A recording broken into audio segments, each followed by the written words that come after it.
Good morning to all of you, or magandang umaga na naman sa inyong lahat. So ngayon, ang share ko sa inyo kung anong mga klase-klase or iba-iba uri ng mga bonsai materials dito sa aming bahay. So this materials is called microcarpa.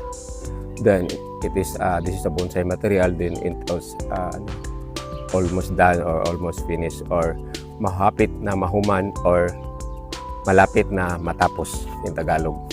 So ito yung bonsai materials na nakapat pa.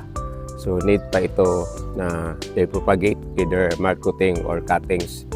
So ito yung itsura niya, yung mga dahon diretso-diretso.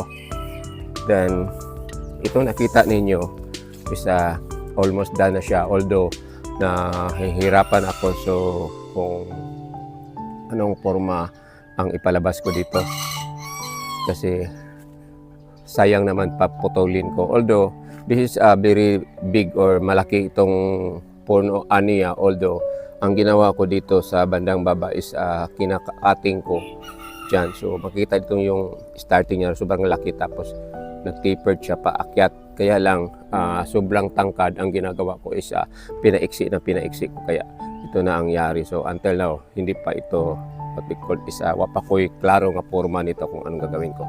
So ngayon mag-start na ako linisin ito, tapos tignan ko lang kung ano pang ibang magagawa ko nito sa bonsai materials na ito.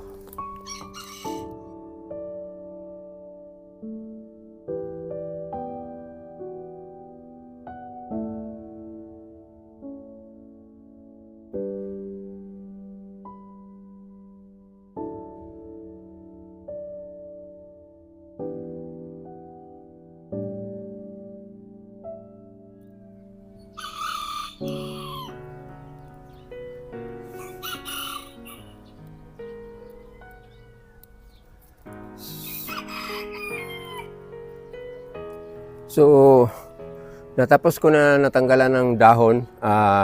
Ang ginawa ko is yung malaking dahon lang ang tinanggal ko. Kasi yung maliit, iniwan ko para mukha na naman siyang magandang tingnan. So, sa kada isa sa atin, yung magbubonsai tayo, may kanya-kanya tayong hilig. Katulad nito, itong hilig ko yung kaunti lang dahon para makita itong mga tawag nito, kaning mga sanga niya. So ito na, natapos ko na, ibalik ko na doon, tapos i-continue ko itong pagtatanggal. Kung may lumabas na malaki na dahon, tanggalin ko ulit hanggang puro na lang maliit ang maiiwan. So ganito yung style ko sa pag-alaga ng aking bonsai materials dito sa bahay. So saan ba yung sunod? So lipat naman tayo sa what we call this ayun, Picos nana.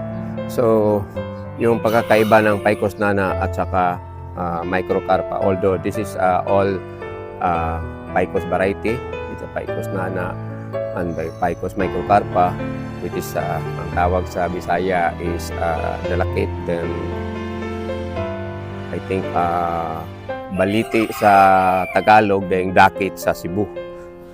So baba na natin ito. Hawan-hawan diri sa likod.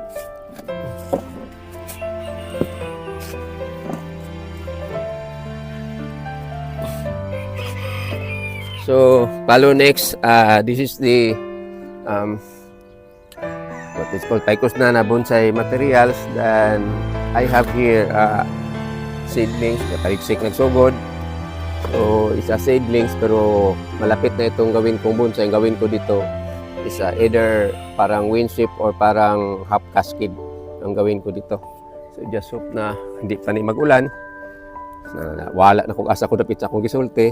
So dito ito yung pagkakaiba, yung seedlings pa lang, kung makakita niyo yung dahon sobrang laki, then yung yung malapit na matapos na bonsai is maliit ng dahon. So ang gagawin ko dito, same pa rin, hindi ko iiwanan ng dahon ito, tanggalin ko lahat kasi gusto ko nga lumiit pa itong Picos nana na ito. So this is the difference between the two, almost done bonsai and the hindi pa nagawang bonsai. So mag-start na ako. Then lapit na diri mag-init. So if ever mabutan ako ng init, wala na akong choice, lumipat ako sa ibang lugar. So I think ibawog pa na ako ni gamay pababa.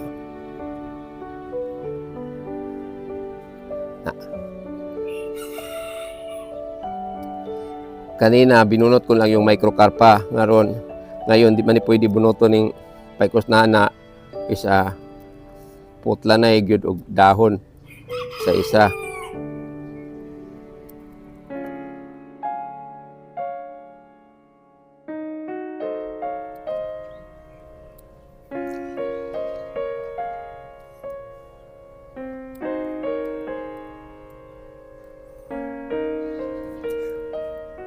So natapos ko na nagupitan.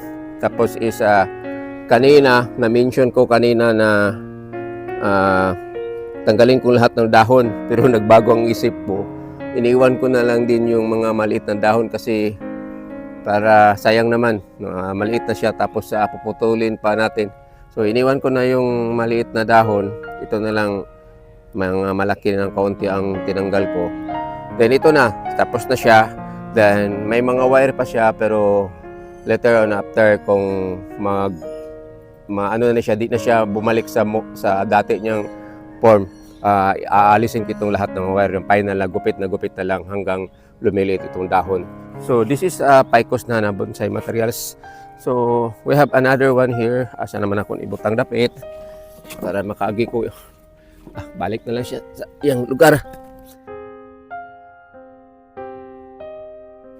We have another one here.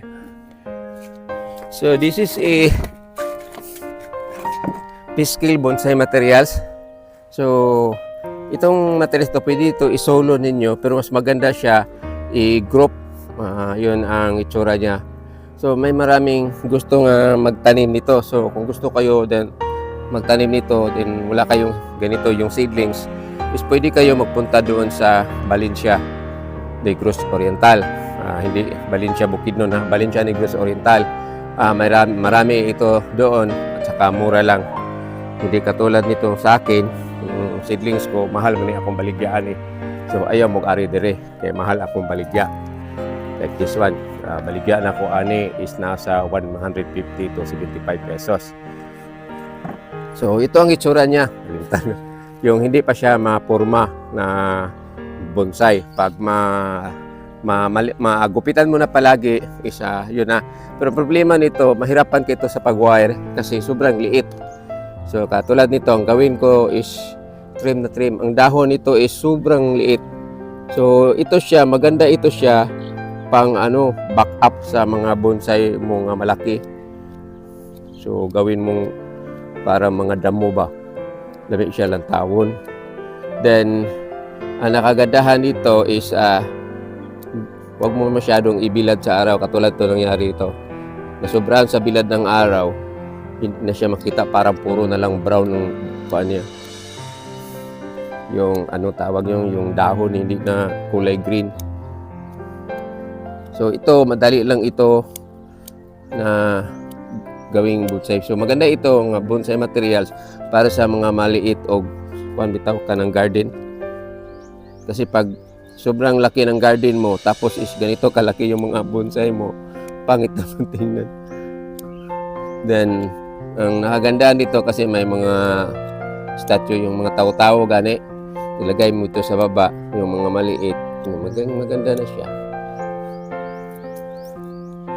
Then, may mga nagtubo dito sa ubos, guntingon siya para limpyo lang tawon.